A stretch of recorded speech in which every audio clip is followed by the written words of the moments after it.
Have you ever noticed how technology doesn't treat everyone the same way? Think about it. The way a teenager uses TikTok isn't the same as how your grandmother uses email.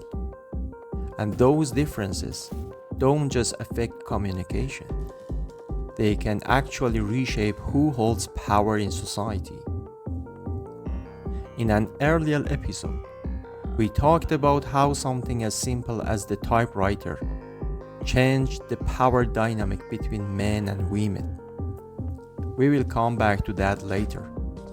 But for now, let's shift our focus to generations. Let me take you back in time with a story. The scholar Walter Ong, back in 1982, offered a fascinating insight. He studied the history of writing, the transition from oral cultures to literate ones. In other words, from storytelling to writing. In oral cultures, before paper or books existed, memory was everything. Knowledge lived in the human mind. And who had the best memories? The elders. They were the walking libraries, the ones who carried history, myth, and law in their heads. Ong reminds us, knowledge was hard to come by. So wise old men and women who kept it were treasured. But then came writing. Suddenly, you didn't need to sit by the fire to hear stories from your grandfather. You could open a parchment, later a book.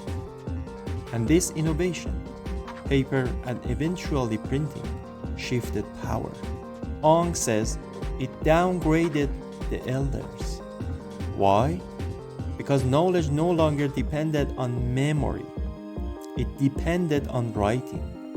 The torch passed to younger discoverers, those who could spread new knowledge.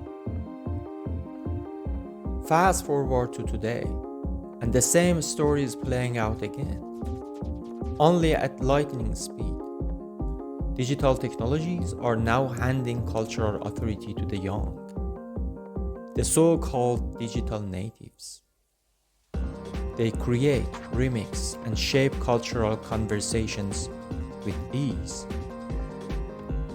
And many older generations, they struggle to keep up, not just in communication, but in influence. Here's the bigger point. Technology isn't neutral.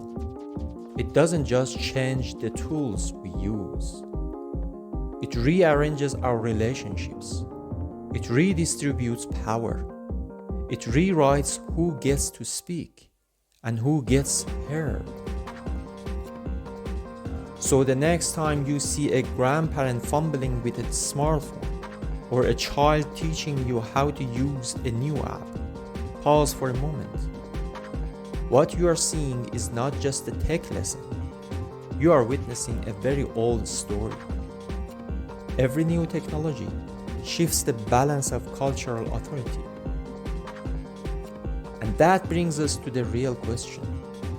How do we make sure no generation, no group gets pushed out of the story? I am Ehsan Arzrumchilar, a researcher of technology, and I invite you to join me in exploring how technology transforms our sense of what it means to be human.